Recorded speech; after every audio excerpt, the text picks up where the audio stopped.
पावसासंदर्भातलीच पुढची बातमी ही नंदुरबारमधून आहे। नंदुरबारमध्ये दमदार पाऊस झालाय। या पावसामुळे सातपुड्यातील निसर्ग सौंदर्य अधिकच खुललंय। सातपुड्याच्या कुशीत असलेला वाल्हेरी धबधबा पर्यटकांना आकर्षित करतोय।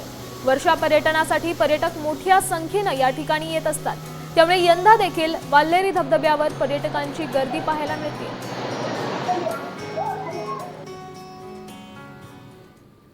पावसानंतर सातपुड्याचं नैसर्गिक सौंदर्य हे खुललेलं आहे आणि सातपुड्यात असलेल्या अनेक धबधबे पाहण्यासाठी नागरिकांची मोठ्या प्रमाणात पर्यटकांची या ठिकाणी गर्दी होताना पाहायला मिळते। मी आता सातपुड्यातील प्रसिद्ध असलेल्या वाल्हेरी धबधब्यावर आहे आणि या ठिकाणी आपण पर्यटकांची गर्दी आपण या ठिकाणी पाहू शकतो। रविवार असल्या कारणाने मोठ्या प्रमाणात पर्यटक या ठिकाणी दाखल होताना आपल्याला पाहायला मिळते। महाराष्ट्र, मध्य प्रदेश आणि गुजरात या तिन्ही राज्यांच्या सीमावर्ती भाग असल्यामुळे मोठ्या प्रमाणात तिन्ही राज्यांचे जे पर्यटक आहेत या ठिकाणी आपला आनंद साजरा करण्यासाठी या ठिकाणी गर्दी करतानाचं चित्र आपल्याला या ठिकाणी पाहायला मिळत आहे। तर दुसरीकडे या ठिकाणी प्रशासनाच्या वतीने कोणत्याही उपाययोजना केल्या जात नाहीये।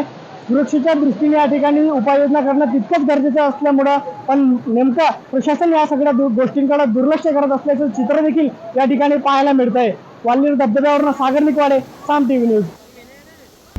आता isakal.com आहे देशातील नंबर 1 ची मराठी न्यूज वेबसाईट। प्रत्येक अपडेटसाठी isakal.com ला नक्की भेट द्या।